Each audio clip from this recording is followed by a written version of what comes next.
인구라는 그 변화의 흐름들이 우리가 체감을 하게 되는 순간 사실은 이건 굉장히 늦은 일이다. 전 지구상의 한국인은 이제 사라지는 거죠. 이런 과정을 풀어왔던 모범 답안이 없다라는 거예요. 앞으로 한국 인구가 쉽지 않겠구나. 한국이 일종의 인구 감소의 테스트베드가 된 것 같아요.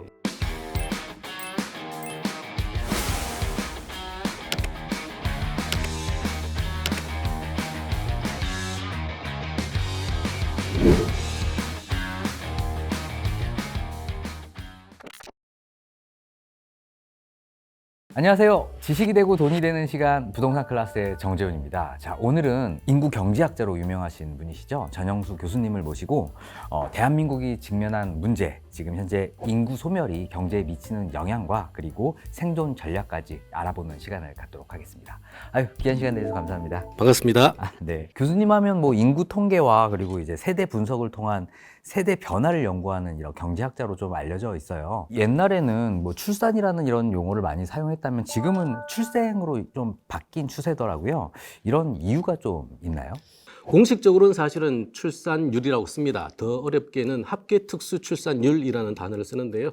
이런 출산율이라는 단어가 가치 중립적이지 않다 해서 요즘은 출생률이라는 단어로 좀 치환해서 쓰는 게 바람직하다라는 지적이 있는 것 같고요. 뭐 저도 100% 동감합니다. 다만 우리가 쓰고 있는 고정적인 개념으로서의 출산율이라는 것은 엄연히 합계 특수 출산이라는 단어를 쓰고 있다는 것이고, 만약 쓰게 되더라도 출산율과 출생률은 비록 비슷한 개념이지만 그 이전에 있는 그 개념의 차이 정도는 좀 이해를 하고 들어가는 게 좀 정확한 진단이 될 것 같습니다. 1980년대부터도 이미 우리나라 뭐 저출생이 계속 지속됐었던 것 같은데요. 유독 최근에 들어서 이런 저출산, 저출생 문제들이 부각을 띠고 있는 것 같아요. 그런 이유가 좀 있을까요? 저는 뭐 이런 표현을 많이 합니다. 인구라는 그 변화의 흐름들이 우리가 체감을 하게 되는 순간 사실은 이건 굉장히 늦은 일이다. 왜냐하면 인구의 변화가 나의 삶에 영향을 미친다는 것은 짧게는 20년, 보통은 한 세대를 보거든요. 한 30년 전에 발생한 현상이 지금 이제 현실의 문제가 된 거죠. 인구 얘기할 때 이제 많은 분들이 어려워하시는데 이제 통계 데이터가 많아서 그래요. 근데 가장 이제 모수가 되는 통계는 출산율이거든요. 이 출산율은 2.1명이 되면 현행 인구가 유지가 된다라고 표현합니다. 왜냐하면 남녀가 결혼하셔가지고 두 자녀를 낳으면 어쨌든 현행 인구가 유지가 되는 거거든요. 근데 0.1은 이 친구들이 이제 가임기 연령이 되는 한 20, 30년 동안 잃어버리는 친구들이 있어서 이걸 통계상 이제 그 바이어스가 없게 만들어주기 위해서 0.1을 더 더해서 2.1명이면 인구 유지선이라고 표현하는데, 한국은 1983년에 2.1명을 하향 돌파해요. 그러고 나서 지금 현재 2024년이니까 거의 40년 가까이 지났죠. 당연히 그 여파나 흐름이 지금 영향을 미칠 수밖에 없는 것이고, 하나 더 안타까운 것은 이 40년의 시간 동안 한국은 내리 떨어졌다는 거예요. 서구 선진국 같은 경우에는 좀 완화의 과정들을 거치고 현실과 소위 그 구조 사이에서의 미스매칭을 좀 조정하는 작업들, 흔히 이제 구조 개혁이라는 작업들을 하게 되는데, 한국은 그런 거 없이 한 방향으로는 조금 세게 기울기가 굉장히 좀 센 방향으로 이렇게 쭉 떨어지다 보니까 우리가 느끼는 체감의 그 규모, 범위, 속도가 선진국들보다는 굉장히 빠를 수밖에 없는 상황. 만약에 대응을 시작했어도 벌써 늦어버린 상황이 되는 얘기가 여기서 나오는 거죠. 사실은 1983년에 2.1명을 깼다면 앞으로 한국 인구가 쉽지 않겠구나라고 해서 그때 동행할 수 있는 이제 대응책이 나왔다면 지금처럼 이렇게 심각하진 않았을 것 같아요. 근데 그런 것들은 40년 이상 조금 방치하고 조금 연기하다 보니까 지금 의외로 그 수치가 알려주는 현실에서의 어떤 그 고단함이라고 할까요? 이런 것들 훨씬 더 세게 다가올 수밖에 없는 것 같습니다. 통계청이 이제 최근에 발표한 2022년 합계 출산율을 보면 0.78명인데 이게 지금 얼마나 좀 심각한 수준인가요? 네, 말씀드렸다시피 2.1명이 현행 인구가 유지가 되는 거거든요. 그리고 이제 1.3명이 되면 요건 굉장히 마지노선이라는 개념이 가깝습니다. 왜냐하면 1.3명 이하의 그 국가들이 잘 없어요. 있다 하더라도 이거는 정상적인 개념을 가지고 있는 국가군에서는 잘 보이지 않는 숫자거든요. 근데 한국은 지금 1.3이 아니라 0.78. 그래서 말씀하신 것처럼 0.7이 갖는 의미가 뭐냐? 한마디로 정리하면 전대미문이고요. 역사적 통계에서 발견되지 않는, 그리고 지금 선진국 그룹 안에서 발견되는 어떤 수치보다도 지금 절반 이하의 수치인 것이고요. 쉽게 얘기하면 비교 근접이 불가능한 정도의 수치, 동서고금의 잣대가 없는 수치라는 점이죠. 그래서 그런지 이제 옥스퍼드의 인구문제연구소 같은 경우에는 이대로 가다가 대한민국이 뭐 1호의 소멸국가가 될 거다 이런 예측을 또 내놨더라고요. 단도직입적으로 이런 예측이 현실 가능성이 좀 있다고 보시나요? 이 예측은요, 제가 알기로는 한 4, 5년 전의 예측인 거예요. 근데 14년 전만 하더라도 한국의 출생 상황 좋았거든요. 그랬는데도 좋은 상황을 가지고 예측을 했는데도 야, 전 지구상에서 아마 소멸된다면 한국이 처음일 거야라는 이제 얘기를 했는데 이제 14, 5년이 흘렀으니까 지금 다시 한번 정리를 좀 해보죠.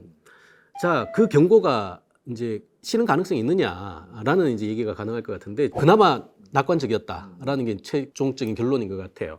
말씀드린 것처럼 2023년이죠. 0.7 정도가 만약 나온다면 2022년은 0.78이거든요. 한 해 0.08을 잃었어요. 불과 과거 1년만큼의 추세로만 앞으로 떨어진다면 10년이 지나면 한국은 출산율이 제로가 되는 거거든요.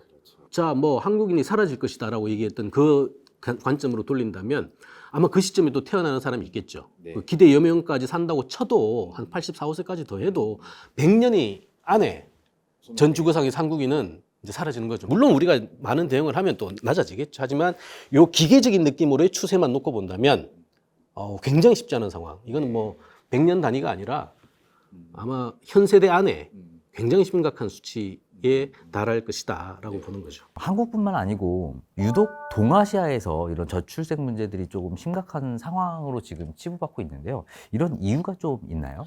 왜 동아시아냐? 라는 얘기를 해야 되거든요. 왜냐하면 우리가 이제 인구 변화라는 것은 이제 두 갈래로 발생을 합니다. 첫 번째는 뭐냐면 자연 증감이라는 건데요. 이건 출생과 사망의 비율 차이, 그러니까 숫자 차이인 거죠. 출생이 100이었으면 사망은 100 이하였으니까 플러스였는데 이게 갑자기 출생은 100이었는데 사망이 한 110, 120 뭐 이렇게 되는 거죠. 이렇게 되다 보면 이제 마이너스 계속 나는 거죠. 이걸 자연 증감이라고 표현하는 거거든요. 근데 이곳에 태어나신 분들이 저쪽 가서 사망하세요. 그러다 보면 주민등록을 갖고 움직이면 그나마 다행인 것인데 주민등록도 안 가지고 갔는데 여기서 태어나신 분들이 갑자기 사람이 없어졌어요. 그러니까 사람은 없는데 통계는 있는 거. 반면에 여기는 통계는 없는데 사람은 있는 거예요. 이 둘 사이의 문제 때문에 소위 이제 사회 증감이라고 표현하거든요. 우리 전출입이라고 표현하는데 저도 사실은 20살에 서울 와가지고 30에 결혼하는 10년 동안 주민등록은 고향에 있었거든요. 근데 삶의 터전은 서울이었단 말이죠. 이렇게 되면 통계가 다 틀려요. 이 사회 이동이 활발한 국가에서는 기본적으로 자연 증감 위주로 만들어져 있는 계량 분석 토대로가 먹히지가 않아요. 근데 아까 말씀드린 동아시아는요, 다른 국가와 달리 사회 이동이 굉장히 급박한 국가 그룹이에요. 농촌 지역에서 태어나면 일단 무조건 수도로 가야 되는 거죠. 이게 동아시아에서는 독특한 모양이거든요. 그럼 왜 사회 이동을 하냐라는 거거든요. 우리가 사회 이동을 하는 이유 간단하거든요. 더 잘 먹고 살기 위해서 사회이동 하는 거죠. 유럽이나 선진국 같은 경우에는 사회이동이 그렇게 크지 않아도 먹고 사는데 큰 문제가 없는 그런 이제 맥락인데 한국이나 아까 얘기한 동아시아 같은 경우에는 유독 수도를 향해서 모든 눈길이 다 가는 겁니다. 교육과 취업이 자기의 눈높이에 있는 공간으로 사회를 이동해야 되는 것이죠. 그 공간이 어디냐? 서울인 거예요. 사실은 인구 문제 어떻게 풀래 하면 머릿속에 있는 인식을 깨야 됩니다. 지방에서 서울로 가지 않아도 인생 살아가는데 큰 부담 없고 큰 문제 없고 오히려 더 멋진 삶을 살 수 있다라는 그 신은의 모델을 만들어줘야 되는데 한국은 어떻게 된 게 모두 다 서울행을 향해서 공부를 해야 되고 모든 입시 체계 안에서 마치 객체화된 존재로 이렇게 뭔가 움직여져야 되는 이 훈련된 방식의 어떤 사고 체계를 사실은 깨야 된다는 거죠. 이런 저출생 문제가 우리나라가 또 유독 더 심각한 상황이라고 하는데 계속 심각해지는 이런 이유 혹시 어떻게 좀 판단하고 계세요? 산이 높으면 골이 깊지 않습니까? 그러니까 한국이 사실은 그동안 한 50년, 60년 만에 뭐 유례 없는 장기 고속 성장, 고도 성장을 만들어냈지 않습니까? 다른 나라에 비해서 사실은 우리가 그만큼 고도 성장을 했기 때문에 그 충격이 좀 크다라는 것은 당연한 것 같아요. 또 그 과정 안에서 유독 한국이 가지고 있는 교육 지상적인 어떤 그 아이디어들이 많은 사회 전반에 퍼지다 보니까 옛날에는 공부라는 인풋을 넣었으면 출세라는 성공이라는 아웃풋이 나왔거든요. 약간만 인풋이 돼도 그만큼 결과를 만들어냈던 거예요. 우리 부모 세대들이 그걸 봤다 보니까 비록 자기는 못 배웠더라도 이 인풋을 해줘야 되는 것이죠. 그러다 보니 사회가 투자하지 않고 정책이 투자하지 않는데 가게가 땅 팔고 소 팔아가지고 사람들을 우수인재로 만들어내는 거예요. 교육이라는 게 투자거든요. 근데 교육이 투자라는 것은 사회적 관점, 정책적 관점에서는 유효해요. 근데 이게 가계적 차원에서 교육이 투자라는 것은 교육이 왜 투자지? 교육은 이제 비용이야. 지금 한국에서 그 이제 반발들이 좀 생기기 시작한 거예요. 사실은 이게 동아시아 안에서도 한국적인 특수성이 아마 향해 치닫는 과정에서 보여지는 결과 0.7이라는 숫자가 만들어지지 않았나라는 추정도 가능할 것 같아요. 그럼 뭐 이제부터 현실을 좀 직시하고 좀 대안을 좀 만든다면 이런 저출생 문제도 좀 해결할 수 있는 희망이 있는 거겠죠? 그럼요. 이제 다만 안타깝고 좀 답답한 것은 이런 과정을 풀어왔던 모범 답안이 없다라는 거예요. 선진국들이 사실은 지금까지 한국에 많은 힌트를 줬다면 이제는 역으로 바뀌어가지고 한국이 일종의 인구 감소의 테스트베드가 된 것 같아요. 저성장 시작했죠. 이제 재정도 굉장히 빠른 속도로 나빠지고 있죠. 여기에 인구가 서구 선진국 1.6명인데 한국은 0.7이에요. 1.6이 어쨌든 낮아질 것이다. 그런데 뒤에 따라오는 한국을 보니까 얘네는 우리보다 뒤늦었는데 저성장 시작했고요. 재정도 이대로 가다 보면 자기네들보다 더 나빠질 것 같아요. 그런데 인구는 우리보다 훨씬 나빠진 거야. 근데 쟤네 보니까 선진국 그룹에 들어와 있거든. 그러니까 작동 체계나 구조가 자기네들하고 비슷한데 이미 그 상황 세계를 다 만들어낸 거예요. 그러면 얘네 이제 저성장과 재정난 두 개만 가지고 있는 이쪽 입장에서는 쟤네들이 요 문제를 잘 풀어내면 우리가 후발자의 이득을 너네들한테 찾을 거야. 라는 상황. 우리가 한 20, 30년 전에 느꼈던 이제 정반대 상황이 펼쳐지는 것이죠. 실제 한국의 일거수일투족을 사실은 지켜보고 있습니다. 어떤 전략들, 정책들을 내걸어서 이 문제를 완화시킬 수 있는 것인가. 얘네들도 한 4, 50년 했던 거, 우린 지금 4, 5년 만에 막 펼쳐지고 있는 거거든요. 그러다 보니까 발전해서 지켜보고 있는 거죠. 그런 상황들이 사실은 풀어낼 수 있는 희망으로 닿느냐 안 닿느냐의 관건인데 저는 결론적으로는 굉장히 많은 희망이 있다고 봅니다. 한 나라 입장에서 본다면 뭐 인구가 적은 것도 문제지만 또 많은 것도 또 문제잖아요. 그 국가의 적정 인구라는 어떤 기준이 좀 존재하나요? 적정 인구라는 게 사실은 이런 겁니다. 우리 아담 스미스가 만들어낸 자본주의 경제학의 핵심적인 개념인데요. 가장 중요한 거는 생산과 소비가 일치되는 시점에서의 소위 그 맥시마이징이라고 표현하죠. 우리가 가장 좋은 그 아이디얼 타입의 균형 지점에서 사실은 시장이 완전 경쟁이 되고 만약에 사적 소유권이 인정이 된다면 이 안에서 만들어지는 가격 체계가 가장 이제 바람직한 가격 체계다라는 게 이제 아담 스미스가 만드는 요소 투입형의 핵심이에요. 근데 이제 요소 투입이 뭐냐? 우리가 알고 있는 생산의 뭐 3요소다, 4요소다 그런 거거든요. 최근 같은 경우에는 이걸 다 빼고 나서 노동과 자본보다 더 중요한 게 뭘까요? 총요소 생산. 그렇죠. 토탈 팩트 오브 프로덕티비티. 총 TFP라는 건데 노동도 아니고 자본도 아닌데 뭔가 모를 뭔가가 들어가서 이제 부가가치를 만들어내야 되는 거죠. 그러니까 이거의 대전제가 뭐냐면 균형점을 찾는 작업들이에요.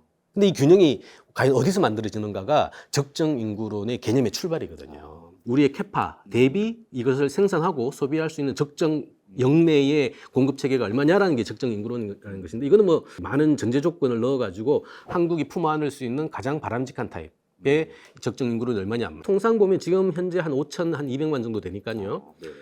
줄어들 것이라는 전제하에 본다면 이게 이제 조금 부정적으로 보시는 분 같은 경우에는 한 3천만 초 중까지 보는 것 같고요.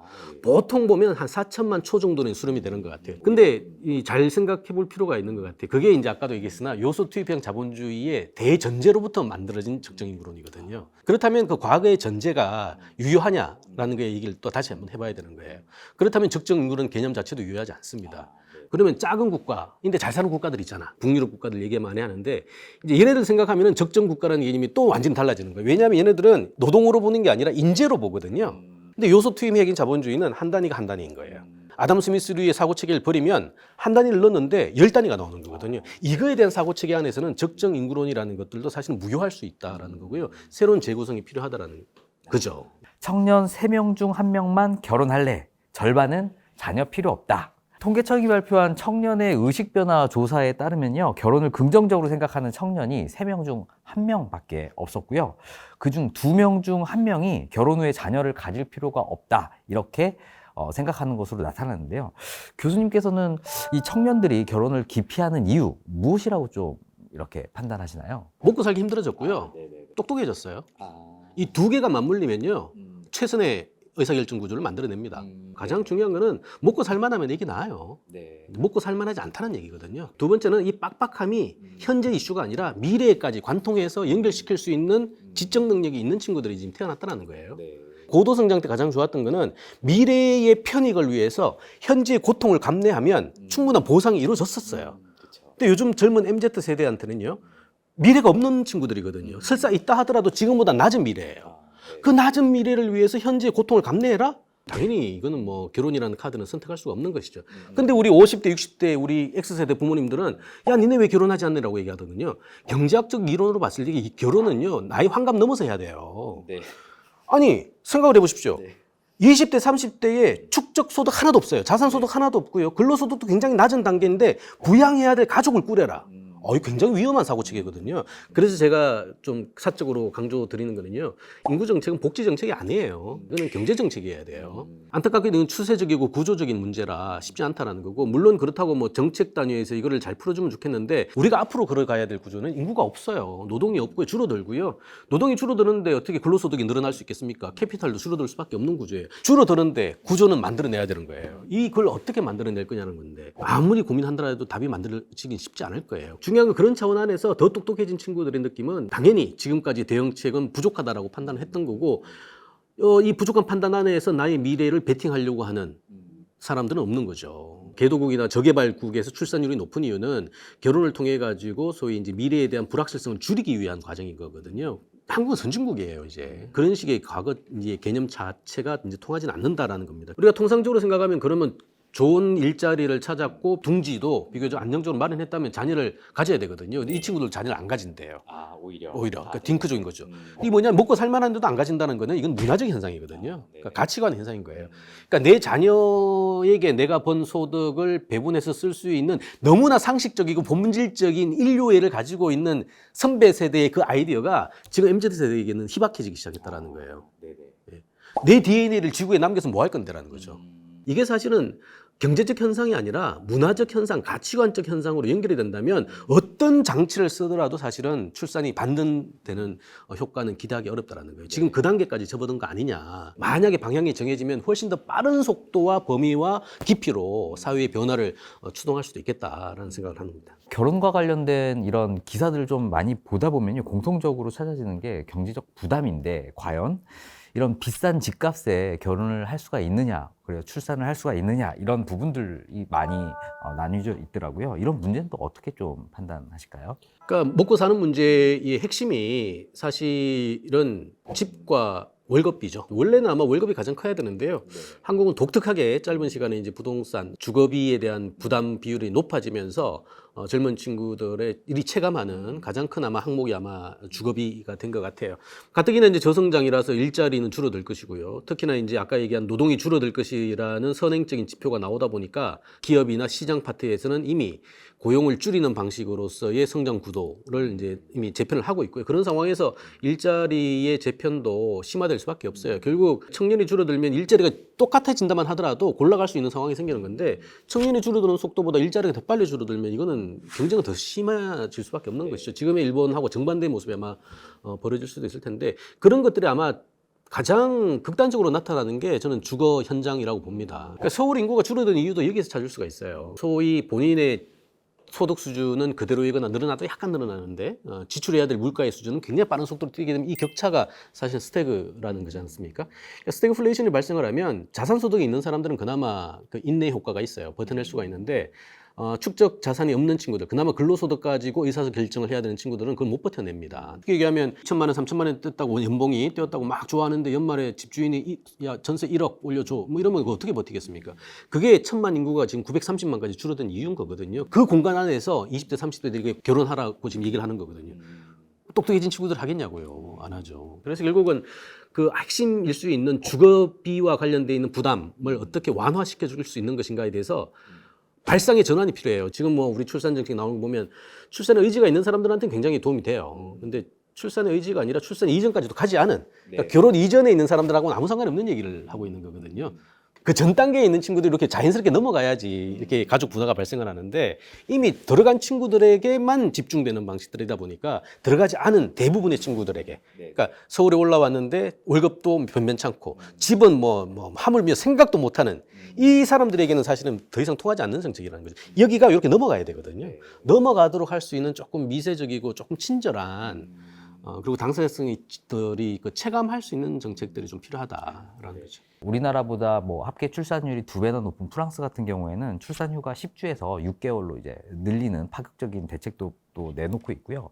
영국 같은 경우에는 뭐 무상 보육 확대 그리고 육아에 초점을 맞춘 대책들을 이렇게 많이 쏟아내고 있는데요. 한국에 도입했을 때 어떤 정책이 좀 효과가 좀 있을까요? 결론부터 말씀드리면 평균급여형의 정책들이요, 그 효과가 없진 않습니다. 효과가 없진 않은데 가성비가 낮아요.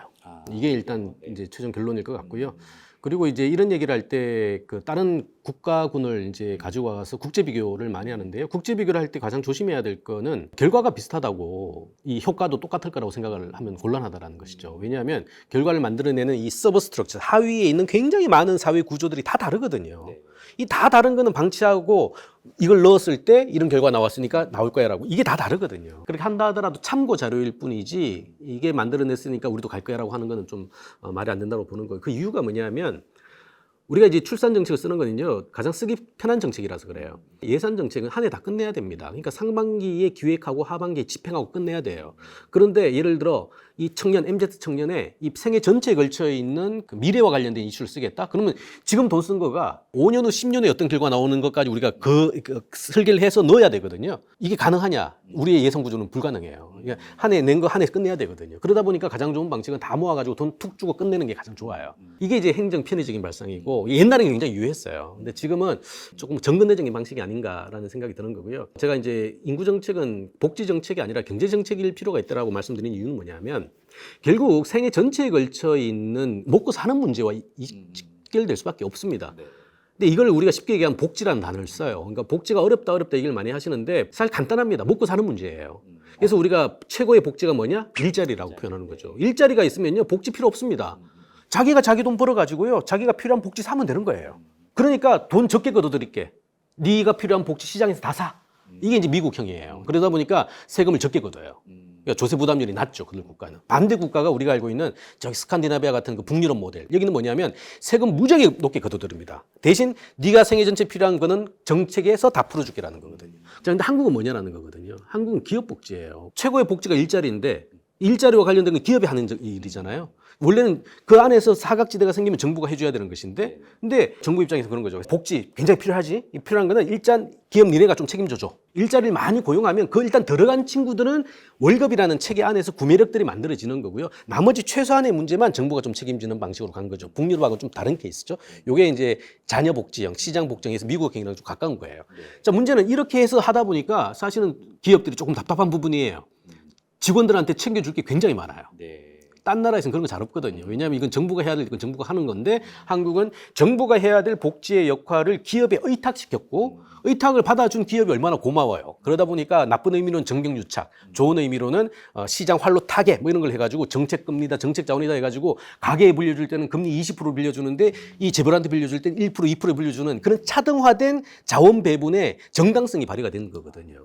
근데 지금 시간이 지났어요. 이제 기업복지, 기업들이 대단합니다. 교육이 투자가 아니니까 비용이다라는 것처럼, 인건비, 이거는 투자가 아니라 자칫 잘못하면 이거는 비용일 수가 있는 거야. 그리고 로봇 쓰면 되지. 왜 사람을 쓰면 이런 식의 맥락이 된 거거든요. 그 속에서 복지의 대상이 다 빠져버린 거예요, 사람들이. 20대, 30대가 MZ세대가 가족을 구성하고 자녀를 출산한다? 그러면 이제 먹고 사는 문제 해결이 돼야 되는데 옛날에 이거 다 기업이 해줬어요. 그러니까 기업만 잘 들어가면 가족을 구성하는데 큰 문제가 없었어요. 근데 지금 이거를 기업이 잘 안 해주려고 해요. 기업도 살기 바빠졌거든요. 아까 얘기한 노동을 넣는다고 자본을 넣는다고 뭔가를 못 만들어내는 세상이 된 거예요. 그러다 보니까 핍박 경영을 할 수밖에 없는 상황이 된 거죠. 그 안에서 MZ세대는 완전히 낙동강 오리알이 된 거예요. 선배 세대들은 어쨌든 이 고도성장의 흐름에 잘 타가지고 집도 회사가 일정 부분 도와줘, 뭐 아프면 병원비 줘, 교육비 지원해줘, 뭐 퇴직금 줘. 아니 세상에 이거 다 해주는데 가족을 결성 못할 이유가 뭐가 있습니까? 근데 지금 젊은 친구들 그게 안 되거든요. 그럼 정부가 해야 되는 그게 안 되는 거예요. 근데 정부가 하는 건 아까 말씀드렸지 현금급여형에 옛날에 했던 방식을 쓰니까 그 안에서의 미스매칭이 커질 수밖에 없는 거죠. 그거를 더 똑똑해진 친구들이 판단하는 결과는 0.7인 거죠. 저출생으로 인구가 줄면 집을 사줄 사람도 없고 그래서 빈집이 넘쳐나면 집값이 떨어질 수밖에 없다. 이런 논리들 많이 펼치시는 분들이 있는데요. 인구 감소와 집값 문제 어떻게 좀 보고 계세요? 일단 뭐 경제학 교과서 찾아보면 당연히 논리는 단순하죠. 수요가 줄어드는데 어떻게 늘겠습니까? 단 이제 수요와 함께 공급의 그 변화가 있느냐 없느냐가 우리의 관전 포인트가 되는 거죠. 앞으로 이제 한국의 이슈라 잘 모르겠습니다. 이게 공급을 어떻게 잘 만들어낼지. 비교적 그래도 일본보다는 공급의 탄력적인 조정이 가능한 게 또 한국 시장이라 잘은 모르겠어요. 인구가 줄어도 공급도 같이 줄면 뭐 여전히 가격 수준이 유지가 되겠죠. 그런 맥락도 있을 것이고요. 그건 이제 미래 이슈라 감히 판단을 못 드리겠으나 상식적으로 생각한다면 당연히 이것은 좋은 현상은 아니다. 그러니까 집값이 적어도 오르는 수준은 아니다라는 거고요. 두 번째는 그러면 이 수요를 또 분해를 해볼 필요는 있는 거죠. 그 수요가 진짜 줄어드는 것인가? 라고 할 때 흔히 얘기하는 게 이제 인구가 줄어들지만 세대수가 늘어나면 어차피 집은 더 필요한 거 아니야? 라는 식의 맥락들, 특히나 이제 일자리가 몰려 있는 수도권에서는 그 얘기가 더 유효하겠죠. 그런 식으로 맥락을 따지면 인구가 줄어들어도 표면 밑에서는 사실 세대수는 더 늘어난다면 수요는 더 늘어나는 상황이 되는 것이니까 되는 거고요. 세 번째는 또 한국적인 특수성입니다만 이 수요 안에 또 우리 가수요라는 것도 있어요. 이거 다른 나라에는 잘 없는 건데 진수요에다가 가수요까지 같이 합쳐져 버리니까 이 진짜 수요를 확인할 수가 없는 느낌이죠. 근데 이게 가수요라는 게 확실하게 추정할 수 있는 범위 안에 있으면 괜찮은데 이건 그때그때의 개념이나 인식 차이에 의해서 또 우리 성장률에 영향을 받아가지고 왔다 갔다 하는 거거든요. 지금 최근처럼 막 경기가 안 좋으면 가수 10개 있던 게 한순간에 막 한 개로 줄어들기도 한단 말이에요. 진수는 그렇지 않지 않습니까? 그러니까 그렇게 놓고 본다면 이거 이제 추정하는데 굉장히 큰 그 소위 바이어스가 될 수밖에 없죠. 그래서 평가하기는 굉장히 쉽진 않아요. 하지만 전체적으로 봤을 때 인구가 줄어드는 게 뭐 부동산을 포함해서 우리 재화 시장에는 좋지 않은 신호인 것만은 사실인 것 같아요. 그럼 결국에는 인구 감소가 국가 경쟁력하고 이제 직결되는 문제일 수밖에 없을 것 같은데요. 최근 한국의 경제 성장률이 점차 하향화되는 추세인 것 같아요. 생산 인구가 감소한다는 이 점, 결국 경제 활력을 떨어뜨릴 수밖에 없을 것 같은데요.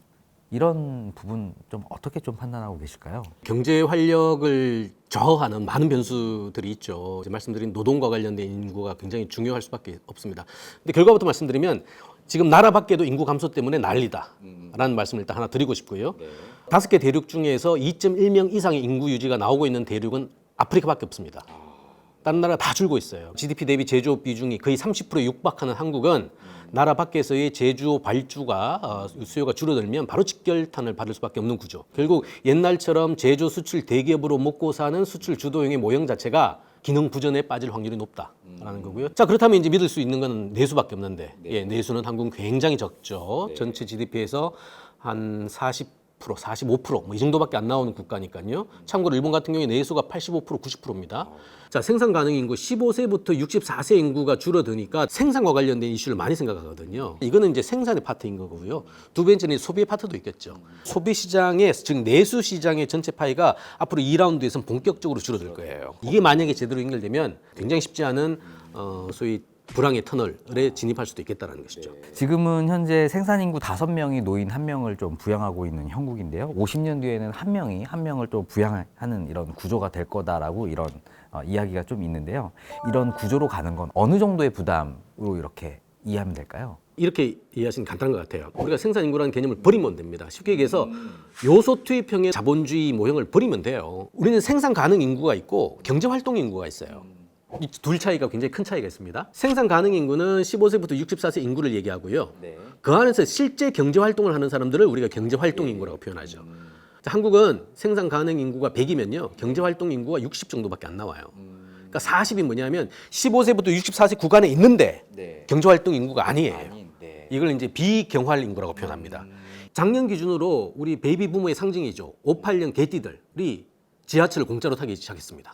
생산 가능 인구에서 갑자기 1년 사이에 피부양 인구로 넘어갔거든요. 그러니까 이것만 생각하면 깝깝한 거죠. 구조 유지가 안 됩니다. 근데 이게 기준이 뭐냐면 생산 가능 인구란 그 65세 기준 때문에 그래요. 이것도 연령 차별적인 고용 정책이거든요. 70년 개띠 같은 경우에는 100만이에요. 100만이 들어갔던 시절에 구조를 만들었다가 지금 20만이 들어가는데 20만이 들어가니까 80만이 적어진다고 생산 가능 인구가 줄어드니까 앞으로 생산 안 돼요. 한국 경제 쉽지 않아질 거 이런 얘기를 하는 거거든요. 그러면 우리 발상의 전환을 좀 하죠. 뭐 100만들 계속 일하게 하면 되잖아요. 그게 지금 선진국에서 하고 있는 연금 개혁을 포함한 각종의 구조 개혁의 핵심인 거예요. 옛날에 인구가 많았던 시절에 차별적으로 적용했던 그 정책을 지금 줄어든 상황에서도 적용하냐라는 거예요. 그러니까 생산 가능 인구 늘리면 되죠. 아까 얘기한 생산 가능 인구가 다 경제 활동 인구가 되게 하자는 거예요. 자, 그래놓고 우리가 맨날 따라가자고 얘기하는 우리 북구 모델들 생산 가능 인구, 경제 활동 인구 비율이 굉장히 높아요. 단적으로 여성과 남성 사이의 그 고용 참가율 자체에 큰 차이가 별로 없거든요. 그러다 보니까 라떼파파라 그러나요?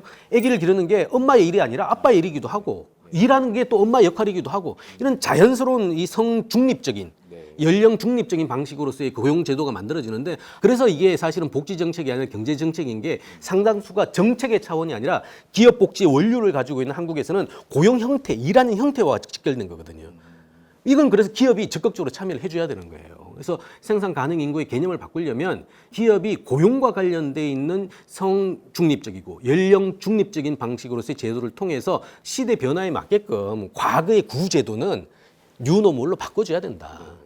물론 이제 이렇게 질서를 바꾸는 과정에서의 저항이라든가 반발이 있는데 이제 더 이상 물러설 곳은 없다. 그러니 이 생산 가능 인구의 개념 정리부터라도 그게 안 된다면 정년 연장이라고 표현되는 65세의 그 고령 연령에 일하는 방식만이라도 사실은 한번 재구성을 해보는 사회적 타협이나 논의들이 필요하다라는 거죠.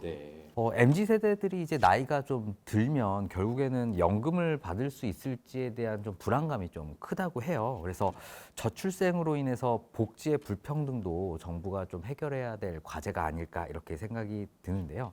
이런 연금 문제 어떻게 좀 해결하면 좀 좋을까요? 제도와 현실이 부딪히는 가장 극단적인 대결 공간이 아마 연금의 이슈인 것 같아요. 우리가 연금을 설명할 때 가장 자주 쓰는 단어가 뭐냐면 세대 부조형이라는 단어를 쓰거든요. 내가 지금 돈 내서 내가 노후에 내 거 가져가면 이런 문제 안 생깁니다. 이제 한국은 세대 부조형을 선택을 했죠. 이게 세대가 세대를 부조하고 봉양하는 세대 부조형이 통하려면 밑에서 그 부조의 형태의 동의를 해주고 거기에 참여를 해주려고 하는 후속 세대들의 그 진정성 어린 참여가 전제가 돼야 되는 거거든요. 70년 개띠가 현재 54세 시점이 된 것 같아요. 지금 65세 기준이라면 11년 후에 100만이 생산 가능 인구에서 위로 올라가요. 근데 그때 진입해서 돈을 내야 될 15세부터의 그 그룹 애들이 20만 대예요.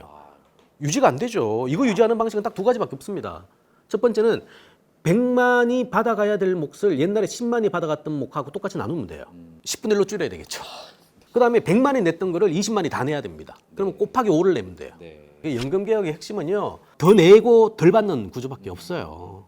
아니면 이 제도 자체를 폐지하는 방식밖에 없죠. 근데 어쨌든 그거 폐지하기는 쉽지 않으니까 그렇다면 이 미세 조정들을 해야 됩니다. 근데 미세 조정을 하려면 열심히 냈던 사람들인데 갑자기 적게 받아가래. 이분들을 이제 설득을 해야 돼요. 두 번째, 이제 올라오는 20만 애들한테 야, 니네 미안한데 5배 더 내.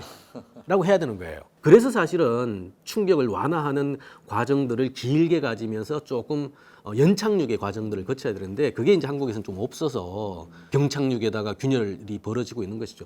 연금제도는 정말 뭐 많은 얘기를 할 수가 있습니다만 안타깝게도 묘책이 없습니다. 그래서 일단은 제도가 바뀌어지는 거가 하나가 있을 거고요. 두 번째는 그 속에서 어쨌든 본인이 가장 본인다움을 잘 살아낼 수 있는 부가적인 방식들을 마련하는 것들 정도밖에 없을 것 같습니다. 최근에 이제 뉴욕 타임즈의 한 칼럼니스트가 한국의 인구 감소 문제가 결국엔 북한이 남침을 선택할 수도 있다라는 이런 극단적인 우려까지 좀 표출했는데요. 저출생과 이런 안보 문제 어떻게 좀 보고 계세요? 이것도 사실은 과거의 사고 체계이긴 합니다. 렌치데일 제1법칙도 병력과 사람 수잖아요. 그러니까 제2의 법칙이 뭐냐면 그 병력 수가 적어도 무기 성능이 좋으면 됩니다. 결국 뭐냐면 인구가 아니라 인재라는 방식으로 풀 수가 있는 거죠. 그렇다면 국방이나 이 병력의 이슈도 양적 문제가 아니라 질적인 이슈로 극복하는 얘기들이 필요하겠죠. 만약 그런 식의 새로운 어떤 접근 방식이 전제가 된다면 여성들도 군대 가야 된다, 혹은 직업 군인으로 바꿔야 된다. 최근에는 또 보니까 시니어 뭐 암인가요? 그래서 이런 식의 다양한 어떤 얘기들을 통해 가지고 양적 부족분을 질적인 어떤 혁신의 가능성으로 벌충을 한다면 생각보다 그렇게 큰 위기는 아닐 수도 있겠다는 생각을 합니다. 한국은 이미 뭐 다문화 국가의 길로 접어든 것 같습니다. 여전히 이제 다문화에 관련된 어떤 편견도 좀 존재하고 있는데요. 우리가 이 문제를 좀 어떻게 바라보면 좋을까요? 얼마 전에 일본 다녀온 소회로 한번 정리를 좀 해보겠습니다. 일본도 한국이랑 비슷해가지고 다문화와 관련돼 있는 포용성이라든가 개방성이 좀 적습니다. 이번에 가서 제가 느꼈는데요. 첫 번째가 편의점에 물건을 파는 사람도 외국인이고요. 그 물건을 사는 사람도 외국인이에요. 그리고 두 번째 모습은 겉으로 봤을 때는 누가 봐도 좀 티가 많이 나는 다문화성이 굉장히 많이 퍼진 것 같아요. 자, 문제는 한국입니다. 저는 더 빨라질 것 같아요. 왜냐하면 절대 인구의 감소가 일본보다 훨씬 빠르다라는 거. 또 두 번째, 일본 같은 경우에 내수가 많아요. 내수가 크다라는 얘기는 뭐냐면 고용 여지가 높다라는 거거든요. 근데 우리나라는 내수도 작아요. 근데 줄어드는 속도는 더 빨라요. 이 컵을 어떻게 할 것이냐. 말씀드린 생산 가능 인구의 획기적인 개념의 전환이 아니고서는 외국인밖에 없습니다. 아니면 산업 로봇 현장 투입률을 지금도 1등입니다만 압도적인 1등을 만들든가. 아니면 고령 근로자 75세까지 그냥 의무 고용을 하든가. 이 정도의 혁신적인 사고 체계가 아니면 이 줄어드는 파고를 극복할 수 있는 방식은 사실 이민밖에 없어요. 더구나 이민은 정책 한 번 잘 쓰면요, 확 들어왔다가 또 좀 문제가 생기면 확 없앨 수도 있거든요. 그러니까 탄력성이 굉장히 좋아요. 그러니까 그런 점에서 정책 당국자 입장에서 이 이민이라는 카드가 사실은 쓸 수밖에 없고 또 확산될 수밖에 없는 것인데, 문제는 그 이민 정책을 품어 안고 같이 살아가야 될 우리들의 이슈거든요. 그분들이 불편하지 않게 연착륙을 하고 같이 살 수 있는 뭔가의 구조가 만들어져야 되는 것인데 뭐 갈등의 원인이 된다거나 사회 문제의 잠재적인 범죄의 시선이라든가 이런 것들이 존재하는 상황 안에서 물량적으로 이렇게 확 늘어나면 굉장히 좋지 않은 상황들이 벌어지거든요. 이런 거에 대한 조금 정밀하고 미세적인 어떤 조정의 정책들이 좀 필요한 것 같고 다문화와 관련돼 있는 것들을 품어낼 수 있는 교육이라든가 인식의 전환 같은 것들 이런 것들도 굉장히 중요할 수밖에 없어요. 이미 대세는 뭐 들어올 수밖에 없다라는 생각들이 듭니다. 자, 그러면 교수님이 보시기에 이런 저출생 문제를 해결하기 위한 가장 현실적인 대안 무엇으로 좀 보고 계실까요? 제일 어려운 질문이고요. 지금 우리 사회를 지배하고 있는 준칙, 규칙, 질서들이 여전히 많은 사람들의 최적화된 결과를 만들어내는 기준점인가에 대한 고민을 한번 해보자라는 거예요. 과거에는 유효했어요. 60년, 70년대에는 그게 굉장히 유효했을 겁니다. 지금 많은 갈등들이 생긴다는 얘기는 유통기한이 이제 조금 끝났을 수도 있는 거거든요. 시대가 바뀌었습니다. 바뀌었다면 이 시대 변화에 맞게끔 질서도 사실은 바꿔줘야 되는 거거든요. 60년, 70년대 만들어진 패러다임, 질서, 준칙들을 바꿔서 젊은 친구들이 사회에 제대로 안착해서 가족을 결성을 하고 자녀를 출산하는 자연스러운 DNA를 발현할 수 있는 이 토대를 깔아줘야 되는 겁니다. 과거에 유효했던 기준점이 지금 젊은 친구들에게 피로도를 만들어내고 박탈감을 만들어낸다면 이 박탈감과 피로도를 줄일 수 있는 방식으로 수정을 해줘야죠. 그게 선배 세대의 역할인 거고요. 이게 사실은 인구 문제를 풀어내는 가장 중요한 맥락이라고 보는 겁니다. 많은 것을 손봐야 돼요. 근데 많은 것의 처음은 결국 우리의 삶이, 우리의 사회가 이대로 건강하고 지속 가능한 것인가에 대한 질문을 던지는 거에부터 시작이 돼야 된다라고 봅니다. 그렇다면 필연적으로 우리가 노후 대비를 어떤 식으로 하는 게 개인적인 좀 안녕에 좀 가까울까 이런 한번 여쭤보고 싶었습니다. 네. 그러니까 우리가 고령 인구에게 주목하는 가장 중요한 이유는 근로소득이 단절되기 때문입니다. 가장 좋은 노후 대책은 은퇴하지 않으시면 돼요. 즉 근로소득을 유지할 수 있으면 됩니다.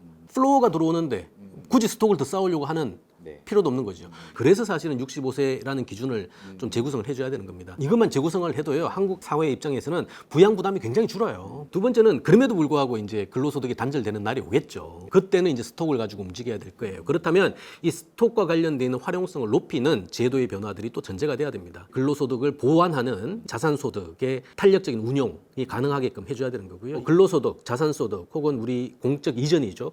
연금제도도 그래서 지속 가능하게 만들어줘야 되는 거죠. 우리가 과거에 굉장히 부담이 높았던 사적 이전 줄여야죠 이제.